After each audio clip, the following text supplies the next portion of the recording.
And now I'm joined in studio by Ben Rizzo, who was the head coach of Notre Dame High School football right here in Utica. And in 1969, your second year with the team, went undefeated. The team's going to be honored tomorrow as Notre Dame plays its first home game of the year against Southern Hills. They're actually going to name the field after you. First of all, how did you wind up getting to such accomplishment so quickly with the team? I guess it's luck of the draw. I was blessed with a extremely well-coached football team who was headed by Bob Conklin, who was my predecessor at Notre Dame, who ended up at UFA that year. And by the way, I'd like to say hello to some of my former coaches who coached in the Central United League who are not up to par these days. Hi, Tommy Hoke, Don Edick, Bob Conklin, Tom Shane. Hope you guys the best of luck in the future. And so you played with Miami, the University of Miami, from 1959 when you walked on, you said, and then by 1962, your senior year, you were elected captain. I was, and fortunately enough, I got to play in North-South Shrine game and 2 bowl games my junior and senior year, and then was drafted by the Philadelphia Eagles, and later on with the Miami Dolphins in '66. So I bounced around for a few years till I settled down as a high school football coach.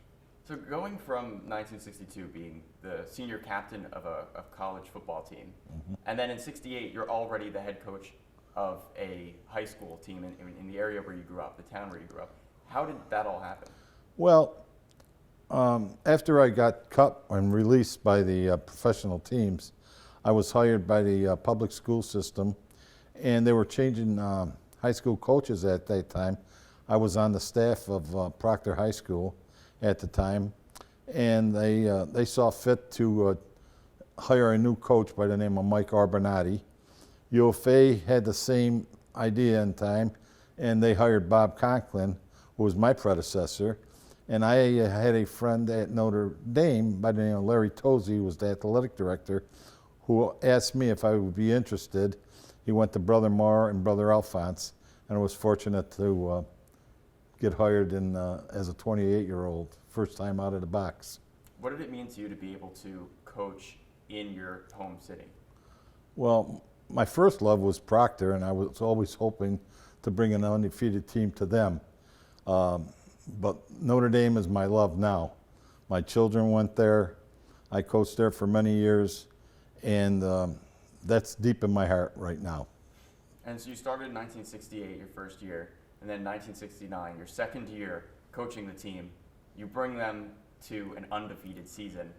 What did it take to be able to accomplish that so quickly? I just brought a lot of what we did at Miami to the high school, but I was very fortunate that year.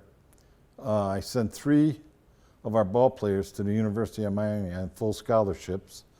Tom Sweater, who was one of our tackles, Rich Zimmer, who was our center, and Bill Wood, who was our kicker, place kicker. And the following year, Rich Griffiths, who ends up breaking a lot of University of Miami's records as a linebacker, outstanding player. I was hoping Richard would come up this year, but I understand he's not doing that well in Florida. And so how did you get your team to, it's one thing to coach. It's another thing to get the players on the field to actually perform well. What did you do as a head coach then to be able to get them to achieve such, not even one loss? I don't know if it was a philosophy, but I think one of the things was trying to suit the individual to a placement on that field. I mean, you get some of the best blockers in the world, but can't run. You have some runners who can't block. I know I'm not patting myself on the back, but I was fortunate enough to be able to place those individuals in the proper positions.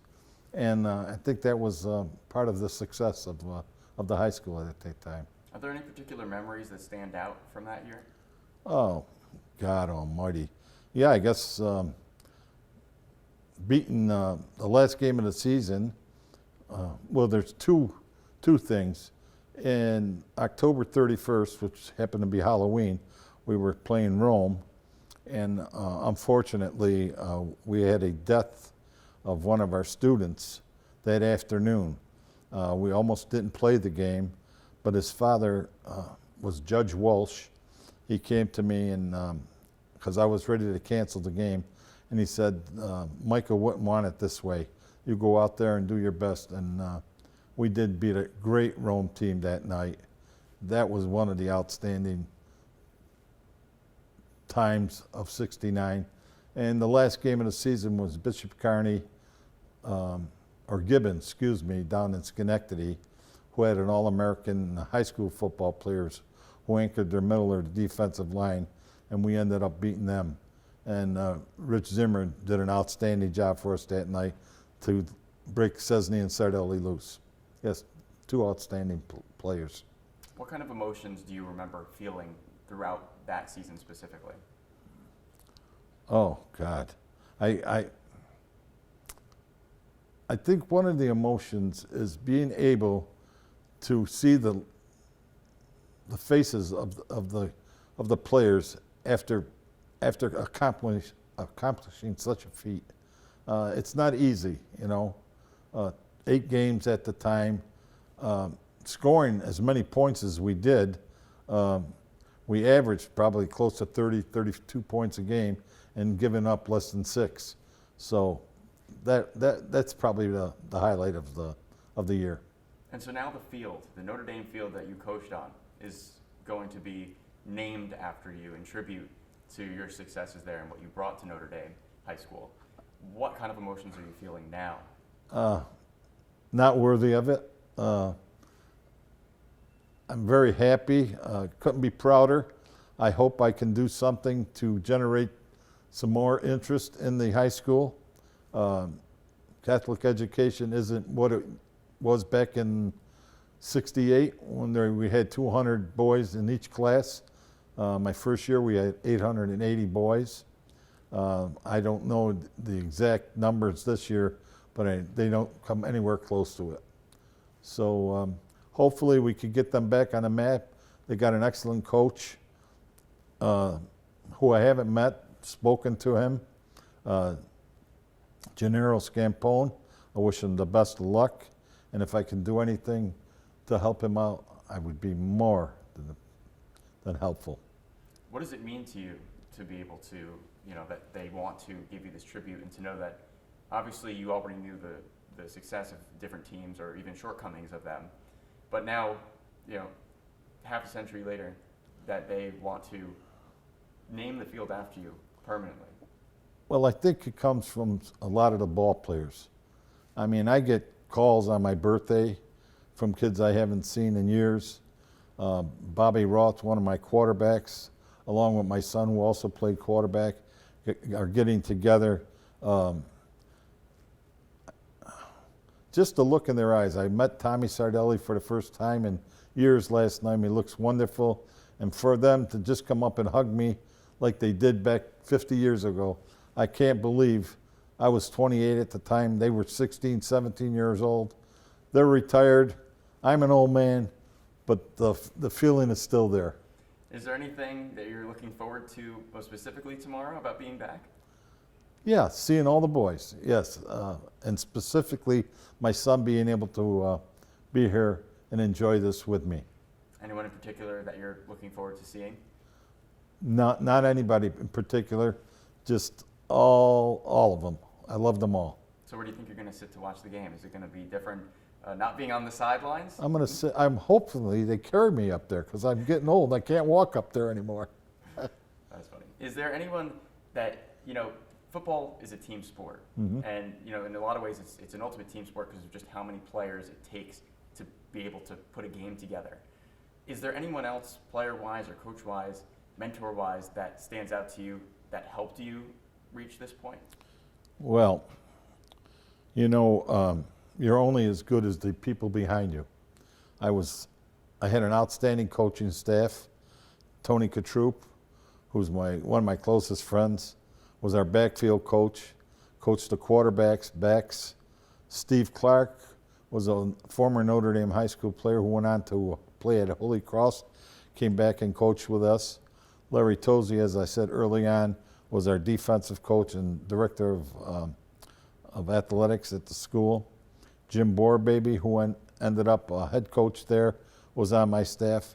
There's so many people that worked with our freshman team and our junior varsity team. If I was to name them all, I'd hate to miss any of them, but thank you all, because you all were part of this, and you all should be recognized as the field, as coaches, not just my name. What does it take for people who haven't been coaches or maybe haven't even played football at any level? What does it take to be able to put a team together, let alone have success over 1 year like you did, let alone over multiple years like we were talking about? Good talent, keeping it simple, so everybody knows their assignment. Confusion is the worst thing that goes through a ball player's mind. If he knows what to do, I don't care if they know the play is coming.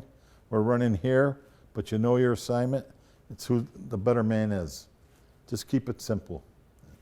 That was my philosophy. Well, obviously, this hasn't taken place yet. The ceremony and any kind of nod to the team is happening tomorrow. Yeah.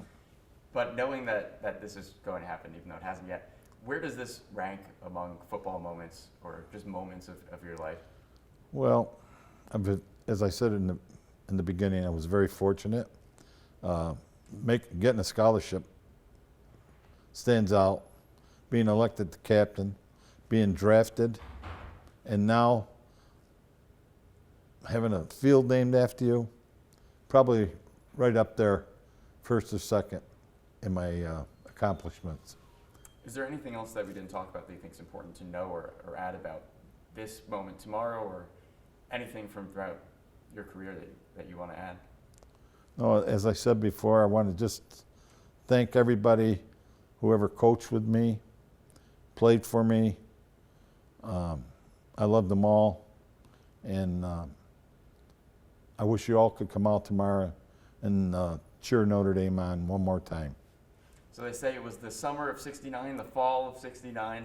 Now here's the summer of 2019. Thank you so much for your time.